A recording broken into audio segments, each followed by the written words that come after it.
Good evening, good evening, good evening. Thank you everyone for coming in today. We want to thank you guys for joining us this evening. I am so glad that you're here today. My name is Dwayne, and I am one of the co hosts here at the Extra Scoop podcast. And I want you to meet my co host, Sissy. Hi guys, Dwayne, real quick, tell us where we can contact you at TikTok. You can contact me on TikTok at Dwayne Turnsill, and that's very easy and simple. So hi, I'm Sissy. You can contact me at Sissy11251. Please give us a follow. We also have Extra Scoop podcast on TikTok as well. We're going to be posting different upcoming lives that we're going to be doing, and also live on TikTok. So please give us a follow if you like what you hear. There is no struggle without strength. And today we're going to be talking to two moms that are my heroes. One of our guests today will be joining us shortly. However, we do have Selena here. Thank you for joining us. This is Selena. If you could please let the Hi. viewers know how they can contact Hi you. everyone. Hi, my name is Selene and I am Selene underscore 89 in all platforms. So And I am my son has autism and he is 8. 8 years old. it, the struggles and the joys are so similar on different highs. You know what I mean? When you go through that.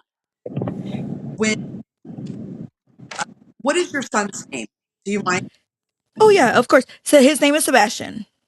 Sebastian? So we call him back. I absolutely adore him. He's the smartest thing. Tell us a little bit about Sebastian, how smart he is, and also some of the struggles that he goes through from whether it's stimming or just Okay, so anything he goes basically through. he was he was diagnosed at like 3.5. Typically the age is around 3, where a lot of the stuff starts, like the regression and the diagnosis usually happen around the time. Mhm. I was someone that I've always been someone that's like, I want to go ahead first. Like if I see something, and I started noticing small, I worked with children before and I started noticing small things in him that kind of led me to think that there might be a little lapse of something, right? Like lining up objects. There was a lot of little things that he did for his short age, not responding to his name quite well, a lot of different things. So I brought it up instead of him, like his pediatrician suggesting, I brought it up onto her. I said, you know what? I see this, this, and this. And I don't know, I would love to get him evaluated, which is something that usually, she was really glad because she says, usually parents are in denial and a lot of things happened. Like we have a hard time with that. But he was, I just wanted to make sure that I set him up to win. And we went in, we did the evaluation and everything. So he was diagnosed at 3.5. They only did speech at first for him. We only had to do speech to get him through that to see where he was going. So he started at school with speech, and now he doesn't have anything. We did a little bit of therapy, like a little bit of ABA therapy, but not so much. Um, He's level 2, which I work with him at home a lot. So there's 3 levels, right? So level 1, level 2, level 1 is the high functioning, level 2 is in the middle, and level 3 is usually where you'll see like nonverbal or different things like that. Sebastian is in the middle. And I think it's more like the awkwardness. Like his social is more like a social skill, but not necessarily an academic skill, if that makes sense. Um Yes. Now, so my when they anxiety, evaluated him, me myself, I had a lot of anxiety when everything happened. I had to just kind of like, oh, this is like a challenge for life. So I kind Yeah. of had to like just tell myself, God gave you, He gave me this baby because He knew that I could handle it and I could take care of him. And then I started struggling a lot. I started like having a lot of panic attacks, a lot of different things, and my doctor decided to get for me to get like to see if I got diagnosed or evaluated. I already have ADHD, and panic disorder and anxiety, but she just didn't understand why it was so much. So then she tells me, let's do an analysis. Let's try to get you evaluated because the way things are looking, I think that you probably have that too. So we did an evaluation, and yes, I was diagnosed at 34 years old. I also have Oh wow. autism, and I am level one. And so with that, there are different levels. So when people speak of autism, we can't lump it into a nice little box. It is called a spectrum for a reason. So after Bash got diagnosed, and I'm sure we sent information to the school, how is the school handling it as far as any paperwork or how they're moving forward with that? Are there any So for my things part, that they we need did to an do for him? IEP.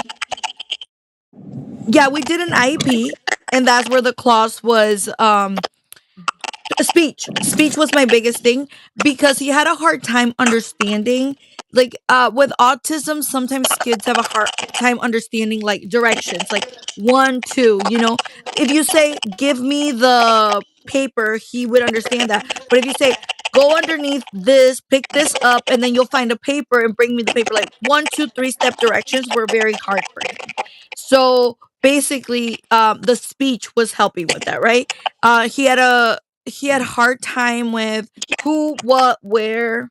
All those things were a little bit difficult for him, to say like who's coming. I noticed a lot of repetitive things, like instead of because it's what he associated.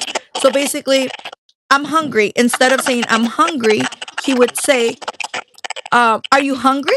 Because he was hungry, but it's what he related to it. Because when I would ask him, "Are you hungry?" So then his repetitive behavior was, "Are you hungry?" Because that's him telling me, "I'm hungry, mom," but he can't say it. So it's the echolalia repeating what he knows goes with that certain situation, whether it's thirst, hunger, or anything like that.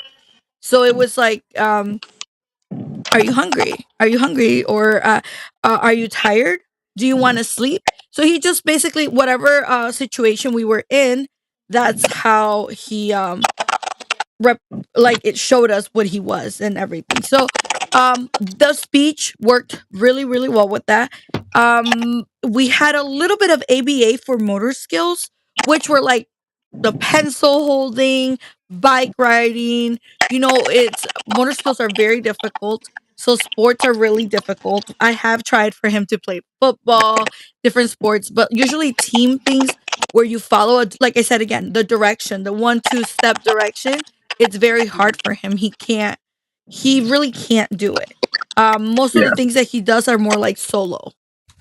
Okay. Y- And Yeah. Yeah. So for the viewers, when she speaks of palolalia and echolalia, echolalia is when you repeat words. They're both um, responses, but it's when you repeat words. With palolalia, it's usually a specific word that you repetitively speak. And like for instance, instance. You see how they just repeat that one word. And so it depends on the child. It varies. Once again, that proverbial box, you can't put it in. There is a spectrum for sure. Um, Most definitely. so Most definitely. says, oh, go ahead, Dwayne. I'm sorry. Oh, you're okay. You're okay. I was going to It's ask to get more into the moment of, because I do get the gist that he's progressing pretty well. Um, very good. Thank yeah, God. Yes. and what I want to get more into, I spoke with a parent on Instagram. I was talking to her about this very thing. I follow her. Her son is, I think, 15, 16 years old, Hmm. and he's in the middle, and he's functioning well and really progressing with his conversation and everything. I think she and I had a conversation about more about her on that moment and how she was dealing with different things, different aspects to the wear and tear, and then also with the caveat that you yourself, at your age, being diagnosed as well. Now Yes. you've gone 30 plus years without a Ooh, diagnosis, and yes. you've done pretty well. But now that you have the diagnosis, what? mentally and physically, how has that affected you as a mom with a blessed child that just happened to be on the spectrum? I will tell you what, with him, when he got diagnosed, it was a shock. It was very shocking. It was very, very shocking for me. I was afraid, most than anything, right? I think my anxieties kicked in like really high because I knew that someone depended on me, not just as a parent, but forever. Because now I don't know if at certain stage in his life he's ever like if he's gonna leave the home, if he's gonna get married, if he's gonna have his children. So this created this new anxieties that I didn't know I was gonna have. I think I was having panic attacks, like nonstop panic attacks. I was so afraid. I wanted him to be okay. And I think it was the fear of me leaving or me dying, and who's Yeah, going to take care of him, who's going to be there for him. So yeah, it takes a toll mentally. Physically is exhausting because they don't sleep good. They're ready to be up. It's like a nonstop moving at so many points. Really, I think no kid is the same. I don't think any, how they say you meet an autistic person, you meet one because they're all different. Everybody in the spectrum is different. And yes, my son is different. I am blessed to know that I have it because I think that it's in a way it's helped me be a better parent because hmm now I think back to my childhood and I was like, yeah, "Oh my god. This is why I hated that type of clothes. This is why." So it's his sensory. He has horrible sensory issues like the okay, clothes, like nothing can be like so tight. It's always the same. He likes certain colors just like plain, nothing, no prints because it itches and it burns. That's his thing. And I'm like, I remember crying because it burned. And my mom had no clue, right? Because I was verbal and I was extremely smart. So I was practically a genius. And so is my son. So to yeah, this thing, yeah, so I think it's made me myself. It's been a good thing. It is a little hard when overstimulation kicks in because I myself get overstimulated. But he's the biggest stimulant because whether it's like the repetitive, and that's me in my head. He gets very obsessive because we have obsessive compulsive. Most people with autism do. yeah, Um, so it's like the obsessiveness with a certain subject, a certain thing. He was super obsessed with planets, and then right now we're countries and flags. He knows pretty much. I can't even tell you. He recognizes the globe like it's the palm of his hand. Every single yeah, point, like everything. He knows everything. But it's like that coming at me 24/7, asking me what's the capital of this, what's this, what's this, what's this, what's this. And I think that maybe I would have more patience. I think I'm pretty good. I think I'm pretty patient. But yes, it is overstimulating because I myself have the same thing. So it's like, hold on, like you're hitting me with a lot. Maybe we need to take, so I turn off the lights and we both sit and I'm like, put your headphones on, let me relax a little bit because I think that we both need it, just like a little bit.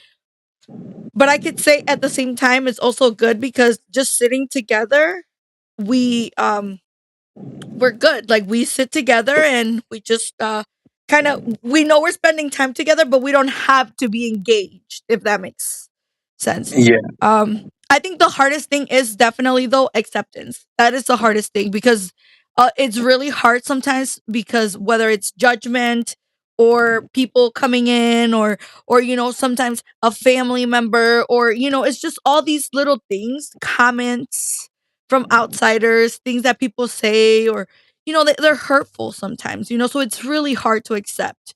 I know a lot of moms, denial. I mean, a lot of those things play a big part. But yeah, I mean, to be honest, it's definitely draining, and it's definitely a toll. Whether yeah. you're working or yeah. Yeah, and I think that's something that people don't really pay attention to, is that it is a blessing. However, it can also be draining. And so, as parents, you have to be in a moment to where you're able to cope, take breaks, Mhm. be able to reset, be able to refocus, so you can continue to have the patience and the love and the caring for your kid. And I think a lot of people don't look at it like that. They may see someone that's on a level three that maybe is not responding that well, and they'll take that that's every kid that's on the spectrum, and it's not. Each kid has their own set of challenges and their own set of moments, and so I want you to kind of speak to that degree of what and when did you learn to start resetting yourself and giving yourself that grace and taking a lot of the stigma out of what people in society says this is what it looks like. So I would tell you, generally, I think I'm still not 100% there, and I don't know if we will ever be. Yeah, Because yeah, people, it's just so judgmental. Or seriously, like the biggest thing is, I think one of the things that I hate the most, he doesn't look autistic. Like, yeah, what?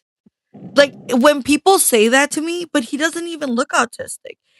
And I don't want to say it's offensive. I know there's ignorance and a lot of people don't know much about it. I understand. But also, like, what does it even look like, like, or just don't make a yeah. comment. If so, like I said, it could be draining. um a fact is, they did studies in women and moms that are like autism moms, and they say that their brain, they did scans on their brain, and they have like of soldiers. Literally, they have, if you look it up, it's like the scan, like the soldiers, like their brain has the PTSD, the same like markings and trauma as a soldier, like a battle soldier. Yes. And I could see it because I think I constantly put myself at fight or flight. Like I'm always like with that guard up because you never know. My son had a hard time running. Like he would run, like he would just take off. So it's like you constantly had to, be prepared, ready for this, ready to do that, ready to do that. Yeah. So I think I'm still like, at times it's still a struggle, still struggle. I would say I would encourage people, like, accepting it is the biggest thing, and it is good to accept, because once you accept it, and it's hard, but once you accept it, you're doing it for your kid more than anyone. You're doing it for them, Yeah. because if you accept it, then you'll really, really, you're setting them up to win. You're giving them those steps that they need. And like, as for example, with me in my home, I do have family members that have kids with autism as well. But like, for example, in my home, we don't hide it. That's, it is what it is. We're autistic, and that's it. We don't have autism, because you can't have something, and then s- if you had something, you could take it away. But we can't get rid of this. This is a form of thinking. This is how we were born. And I always tell my kid, just like you're Mexican, you're autistic.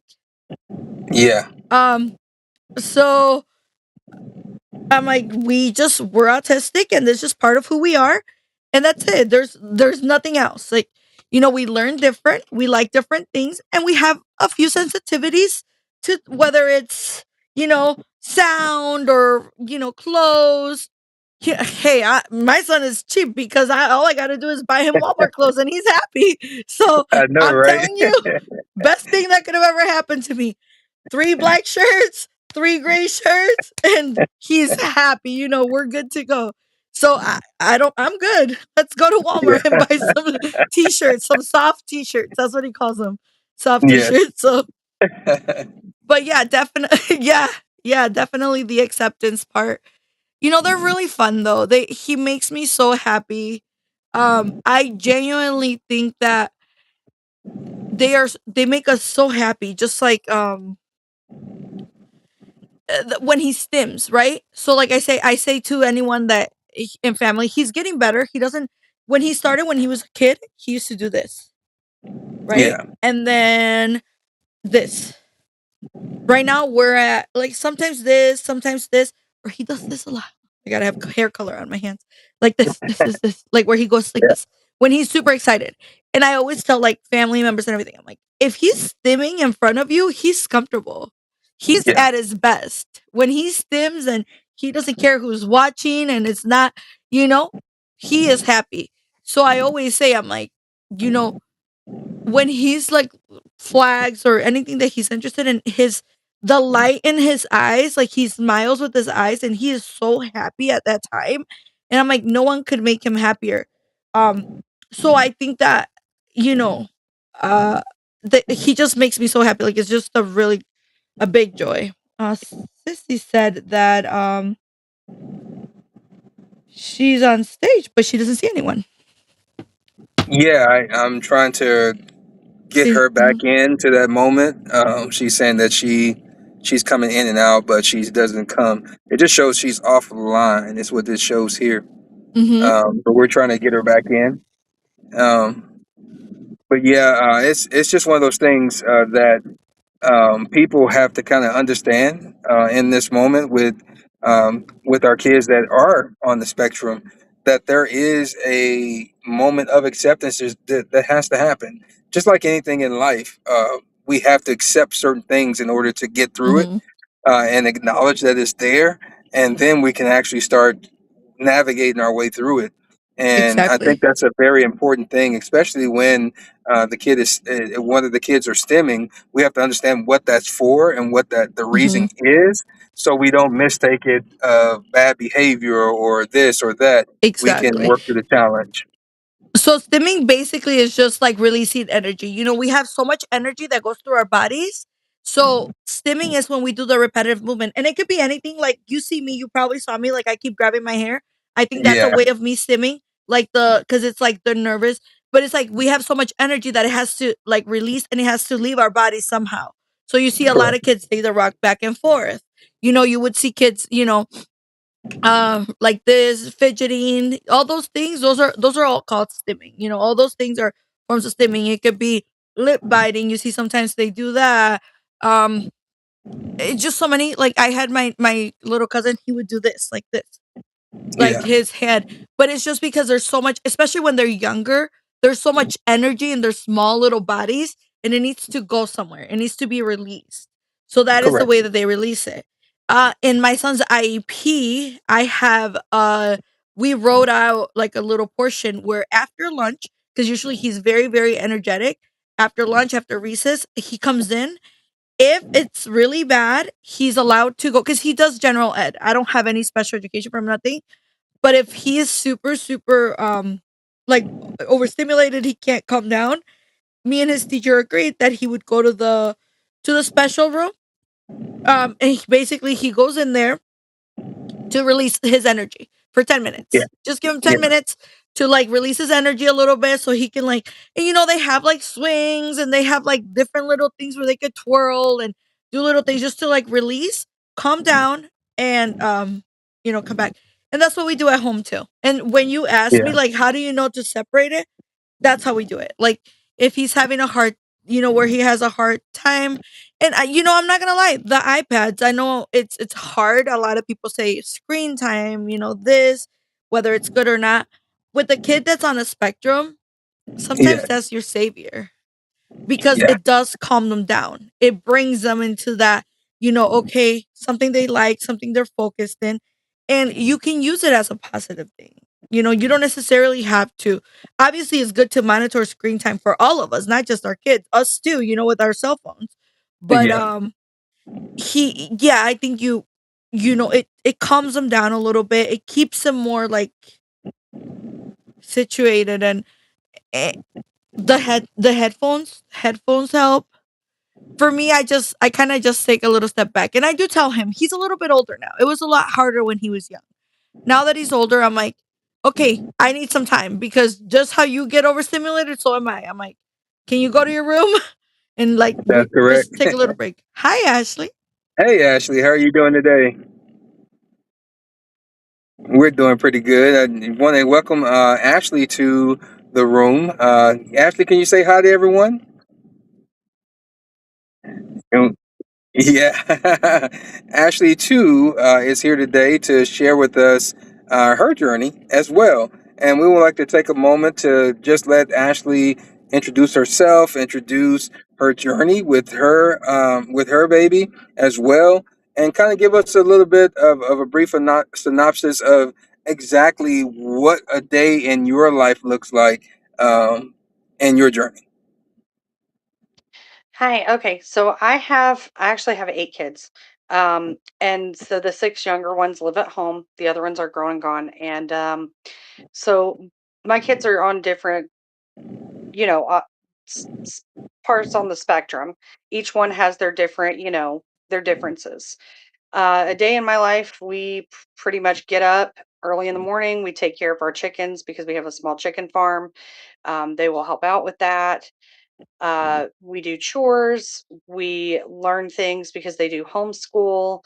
Um, and so that's pretty much a day in my life. Most definitely.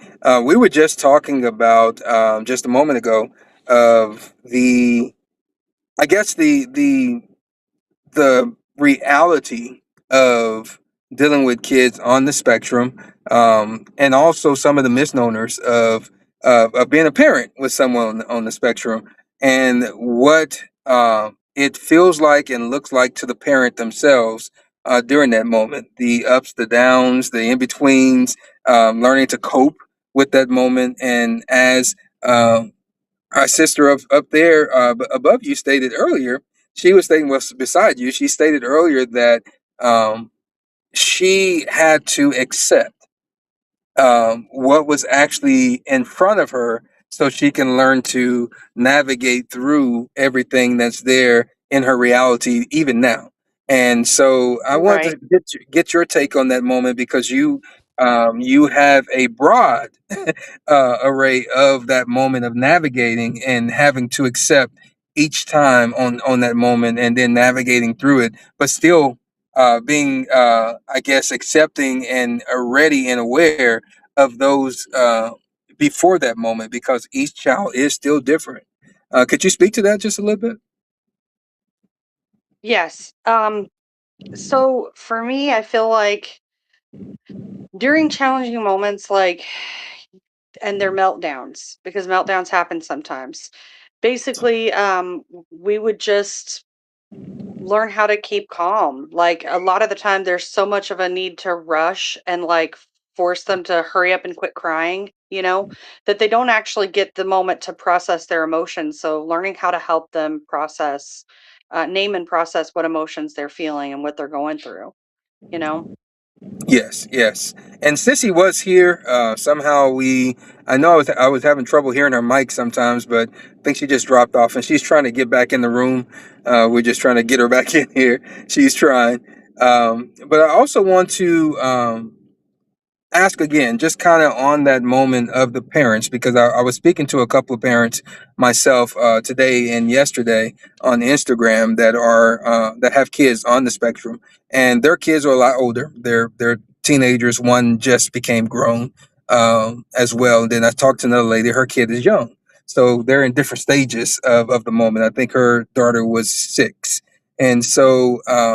I began to ask and talk to them a lot more about themselves because I think we hear and we see a lot of the things with the kids of when they have episodes, when they have different things, people have misnomers about um, each child when you say they're on the spectrum, and they think that it's always going to be extreme, but it's not always that case. And so I wanted to kind of identify with the parents so people can see what that struggle looks like, but not also just a struggle, but what that reward looks like when the parents are attentive and have accepted and also navigate through those hard times as well as those good times. Um, in that synopsis, what do you feel has been one of your greatest challenges, and then what has been one of your greatest rewards during this time? And that's a question for both of you. So, Ashley, if you can go first and answer those two Yeah. questions. Yeah, I also have some teenage kids as well. So for those older kids that sometimes just they don't understand the way of what we're trying to get them to see, or learn what we're trying to get them to learn. They can get kind of stuck in their own thought process of everything, and that can be a difficult moment to like navigate. Um, Having patience and trying to just remember that you're there to guide them, you know, to make the better choices. The reward in the end of it is that eventually they do see your point of view, and Yeah, when they do, it brings you closer, and it helps nourish that relationship a lot better. Fosters a good relationship. most definitely. Yeah, and I agree with Ashley. Like, kind of like bouncing back from that, it's really hard. And then, sometimes because they're so focused on one thing, like my son is obsessed with certain thing. When I go to maybe like teach him on this, and this other subjects that he's not interested in, he completely disregards. And it's like you just kind of have to have the patience and be repetitive, just like how he's repetitive. Be repetitive. Same with at school, for example, there's things that he doesn't really care to learn or know. So what I do is like I know that he likes to watch videos on it. So then I put in it's just a lot of time. You got to put in a lot of time. It's very consuming as a mother. So it's hard. You just have to go in and just put in a lot of time. And, if you have someone like a partner and your husband or partner or, that's there with you and supportive, obviously it helps. Obviously, that's not the case for a lot of people. But it's definitely, it takes a village. And, the hardest part is that I've noticed that like they say, it takes a village. But once they see a kid on the spectrum, sometimes people don't want to deal with it anymore. So then Yeah, sometimes you kind of find yourself being lonely, if that makes Mhm. sense.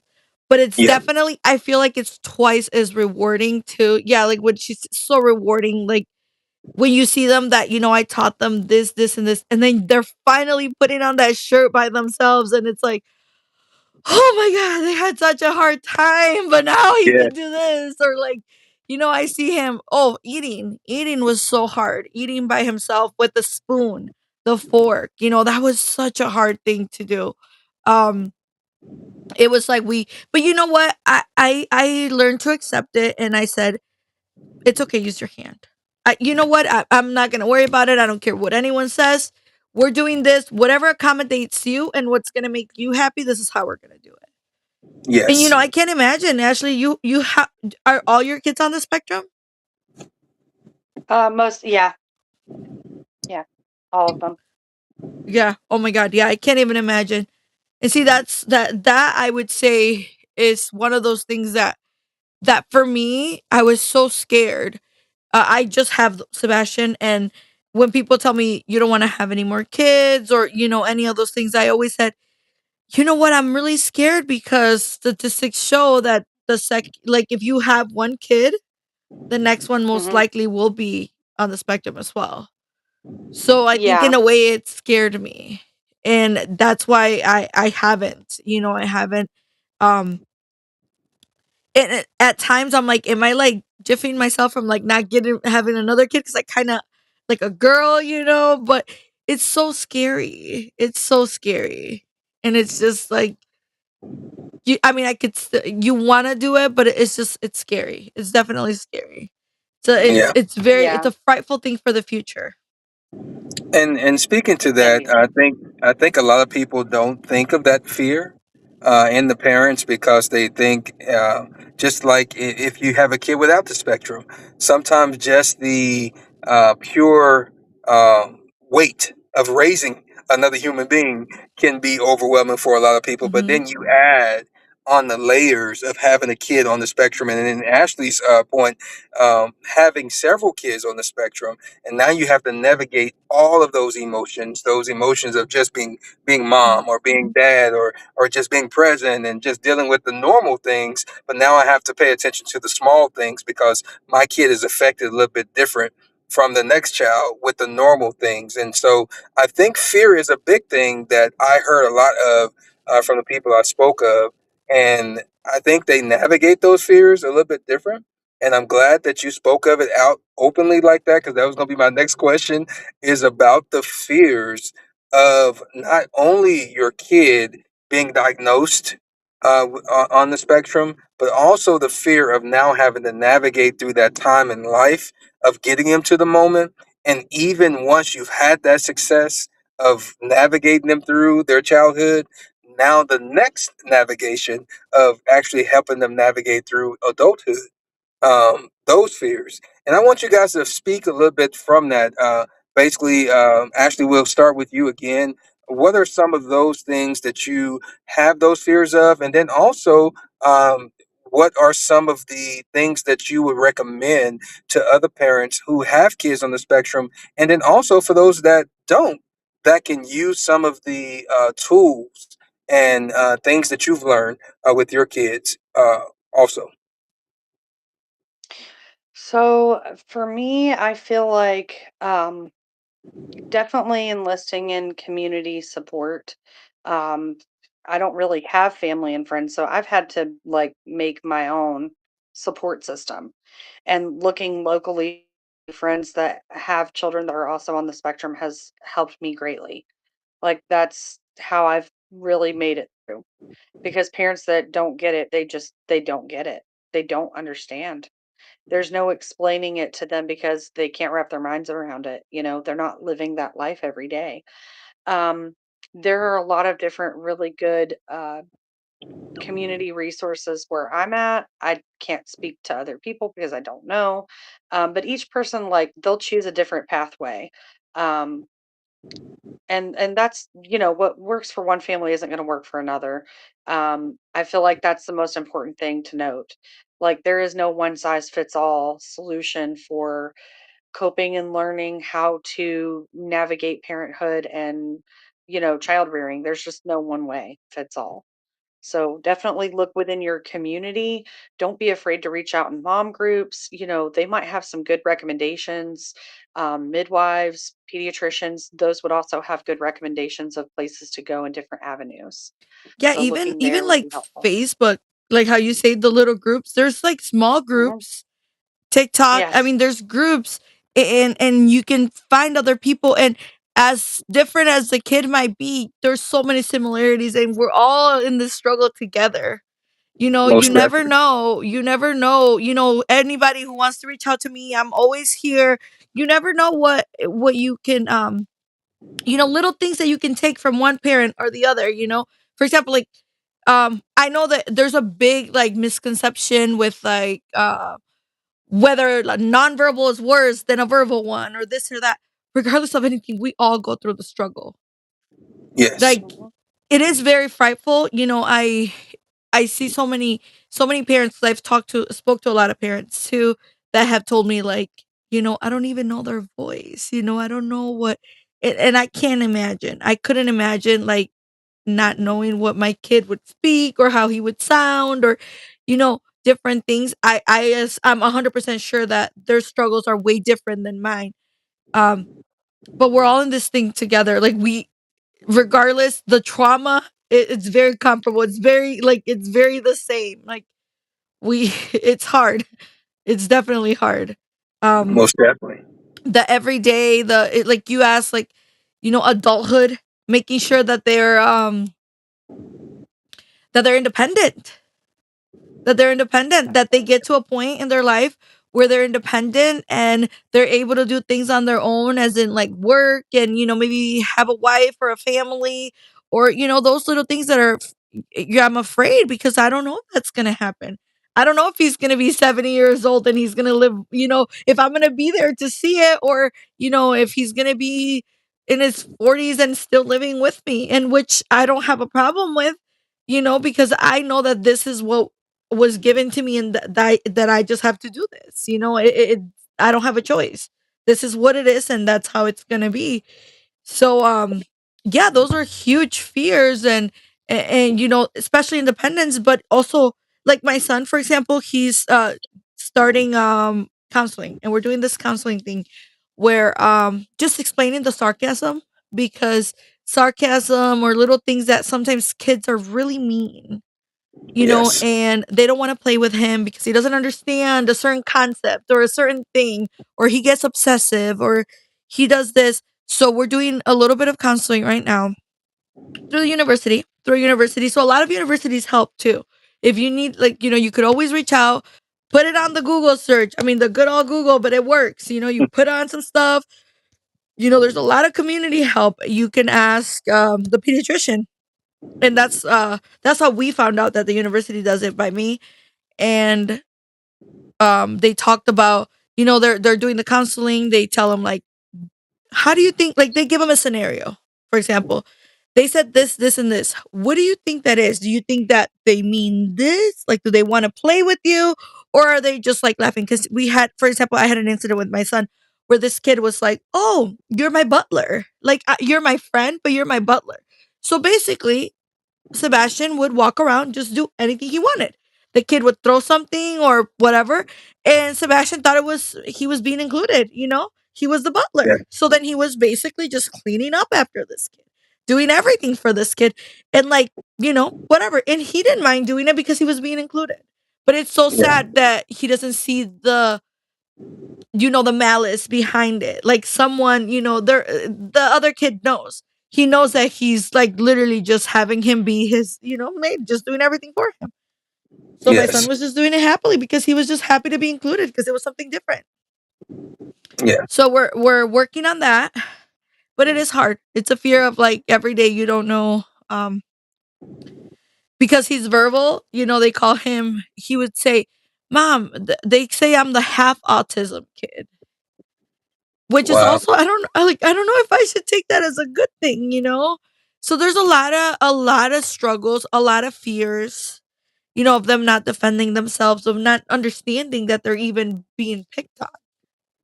Yes. So yeah, it's really hard every day, and I think just presence and consistency and just a lot of patience. Most definitely. And I think that's the thing as well, that people don't look at that aspect of it, is that kids on the spectrum sometimes they're not aware that someone is bullying them. For Mhm. that same example, they're looking at it just being inclusive, or someone is Yeah. including them, someone wants to play with them. So they accept that attention, and all along they are being bullied, and other kids see it and other kids know it, but it also puts them at a fear as well. And so I think it's something that we as a whole, as a community as a whole, we have to be aware. And if we know that a kid is on the spectrum, then we have to kind of watch out in the community for each one of those kids, because they don't know. They're not built to acknowledge that someone is being evil toward them, because they don't see it that way. They just see it that, hey, they're friendly. I want to be friends with them too, and they don't Mhm. see the vitriol until it's actually Exactly. acknowledged to them later. And at that time, it's a little bit hurtful, because they're going to take it a whole lot harder than we would, knowing that this person is bullying us today, and we notified it Mhm. today. We'll look at it a little bit different, and I think we have to really be aware of that. I think I'm happy you brought that up. Ashley, have you also experienced or had some experiences with that as well?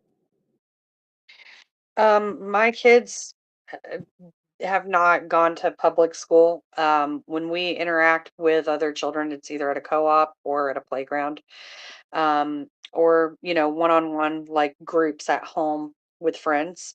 But the thing is that my kids really haven't had to go through that. I was somebody who grew up being bullied, so I'm overprotective with my kids whenever it comes to them because of that. Most definitely. I went through heavy bullying growing up. It was really bad. I did not fit in with most kids, so it was rough. Yes. And that's why Yeah, we have to look it's out in the community, mhm. It's because hard to as understand sarcasm. Like when it I is. mean, myself, I am diagnosed. I don't know, Ashley. Are you? If your doctor ever suggested you getting diagnosed yourself or anything like that? Like if see if you get evaluated or anything. I have autism and ADHD. Yes. Me too. Okay. That is Yeah, I was going to ask you exactly that. yes. Yeah. So typically, like I think it goes hand in hand, and the anxieties. Usually it's like anxiety and everything all together.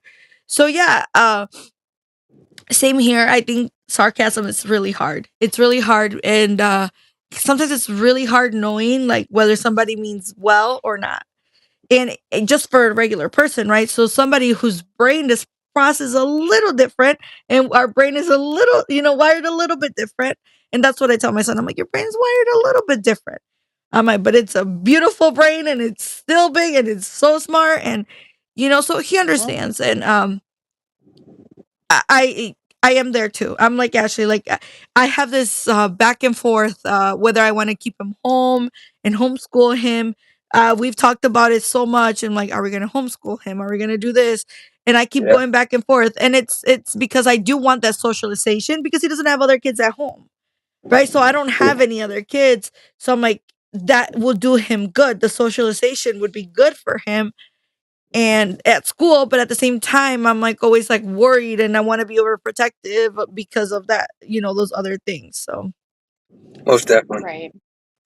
Most definitely. And so we definitely have to make sure that we're being aware in the community, for our families that have kids on the spectrum. We just have to be more aware. Take the time to Google, talk to our doctors. It's a lot of information out there about it. Even if we're not struggling or have kids in our families that have to navigate life on the spectrum, we all need to be aware because we help shape the world that they see. And the sarcasm, the bullying, all those different things, or just having the freedom to just be and get some of that yeah. that pressure off sometimes, or be able to play a little bit extra and someone at Walmart not being offended because that kid needs to run up and down the aisle just a little bit. And so we all have to be aware. And if we all in the community become aware, then I think it'll be a better moment for each kid that's dealing with the moment on the spectrum, and also for the parents that have to deal with it every day as well. I want you guys, as we get ready to close, I want you guys to give us pretty much a moment of awareness that you need to just feel that this is one thing I think that the community as a whole and the world need to know, that this is what autism looks like. And then also let everybody know how they can contact you guys on your social media. Okay. I'll let Ash. Do you want to go first, Ashley, or you want me to go first? Sure, sure. Um, okay, so within the community, please remember that all forms of autism look different. And that just because one child has one, way of processing things doesn't mean they all do.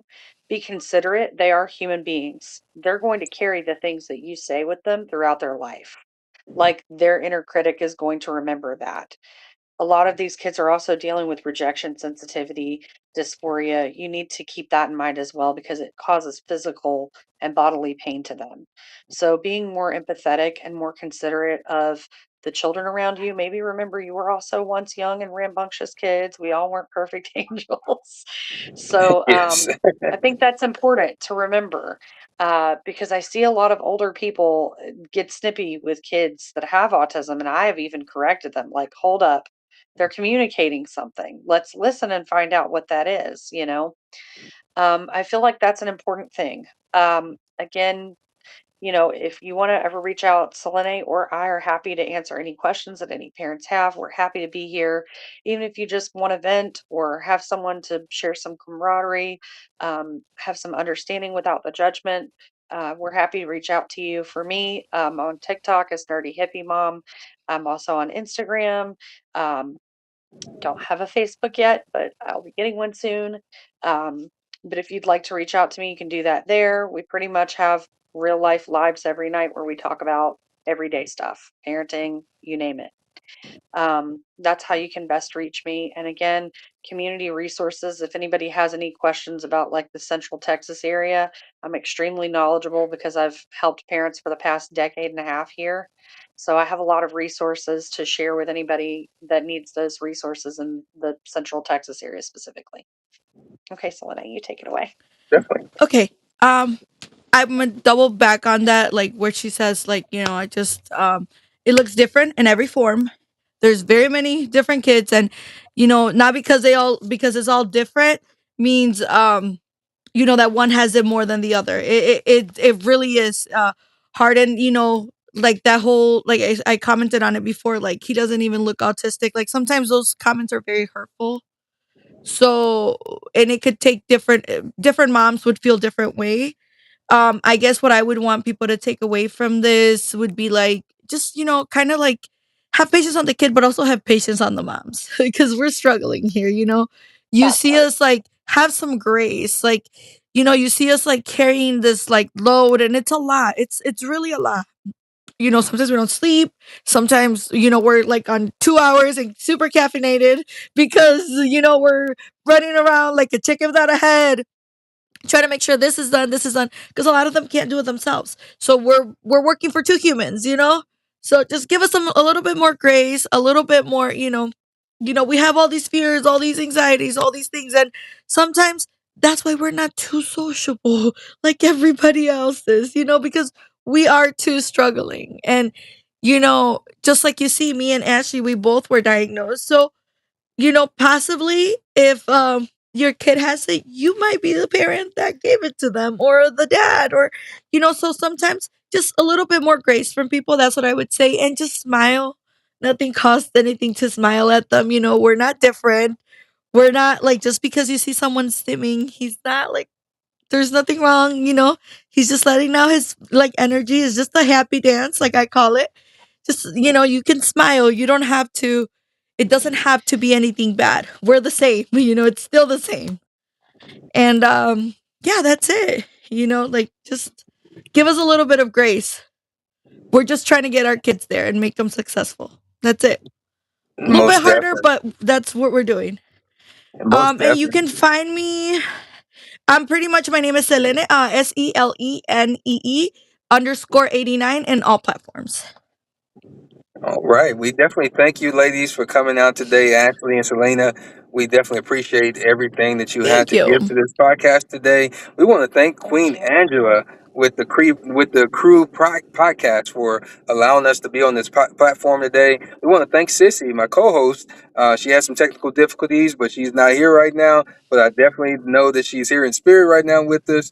You guys can reach us at any time on our platforms on TikTok. I know it's Sissy. It's at Sissy11251. You can reach her there. You can reach me as well at Dwayne Turn Silk on TikTok, and we also have a TikTok for our podcast. That also is Extra Scoop Podcast. You can reach us on there. At Dwayne Turn Silk is my platforms on Instagram, on X. You can reach me there. Also on YouTube as well. I want to thank everyone again just for coming out, and we're definitely going to do this again because there's a lot of information to talk about in this moment. The bullying aspect, the just caring about others aspect, and so we'll have to get with Sissy and probably revisit this another time. But I want to thank you guys for coming Definitely, out yes. today, and I really appreciate your time. And Thank you with for that, having we want to us. most Thank definitely you. want to thank everyone out there in the space that's listening. Thank you for enjoying this podcast today and showing up. And this again is Extra Scoop Podcast, where we're Thank, anything but bite size. Have a good evening. Take thank you. care. You too. Bye, You're everyone. welcome. Uh,